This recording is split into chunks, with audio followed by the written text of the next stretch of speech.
Shalom,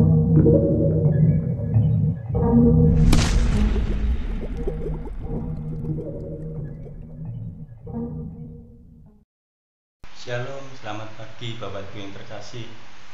Puji Tuhan, hari ini kita boleh berjumpa kembali dalam renungan pagi kita. Bacaan Alkitab kita hari ini dibawa dari kitab Mazmur pasal 64, 65 dan 66. Renungan kita terambil dari Mazmur 65. Dikatakan dalam ayat 5,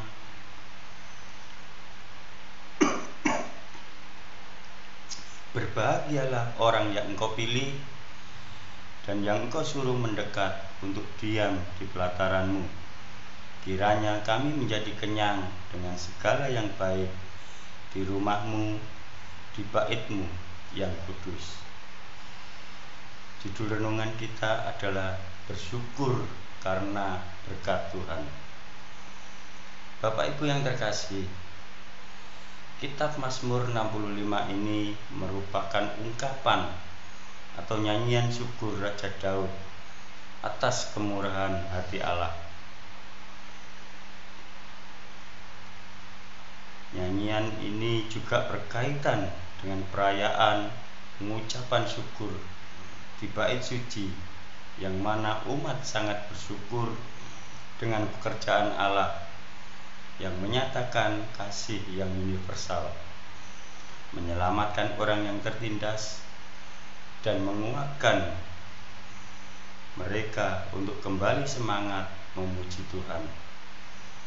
Karya Tuhan inilah yang membuat umat mengalami kepenuhan roh untuk bersyukur.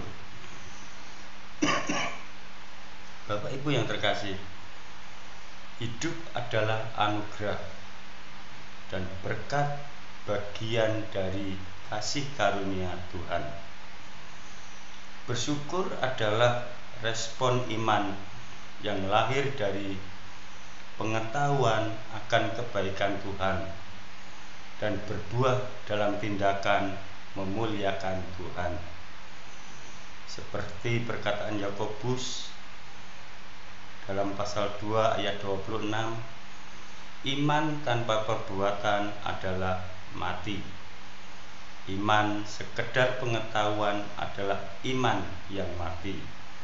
Namun, iman disertai perbuatan adalah iman yang hidup dan menjadi berkat.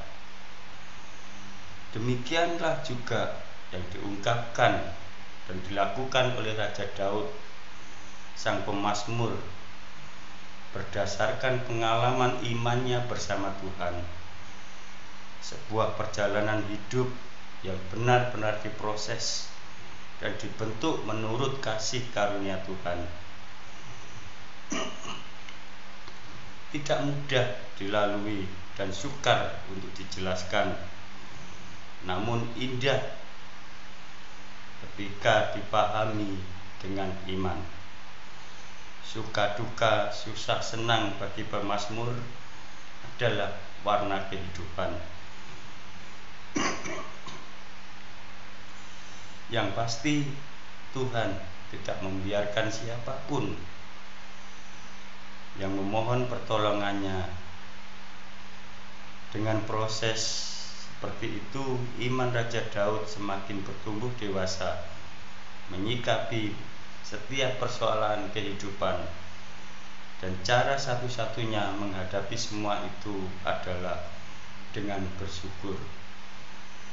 Raja Daud bersyukur dengan puji-pujian dalam rangka mengakui kemahakuasaan Tuhan dan kebesarannya. Oleh sebab itu, melalui kacamata iman, bersyukur adalah suatu keharusan, tidak bisa tidak dan juga tidak dapat dipandang dari segi situasi dan keadaan, termasuk di dalam mengalami pergumulan hidup. Karena bagi orang yang bersyukur, pergumulan seberat atau sebesar apapun tidak akan membatasi kasih karunia Tuhan. Dan bagi orang yang bersyukur, pergumulan adalah berkah, yakni membawa kehidupan kita untuk mengalami perubahan kualitas hidup yang lebih baik. Orang yang bersyukur lebih optimis dalam hidup dan lebih melibatkan diri dalam kegiatan-kegiatan positif yang membangun iman. Untuk itu, sebagai umat yang dipilih Tuhan dan sementara menikmati kasih karunia-Nya, tetaplah kita hidup dalam bersyukur agar hidup kita dapat mempresentasikan kasih dan kuasa Tuhan yang dahsyat dan luar biasa. Tuhan Yesus memberkati. Amin.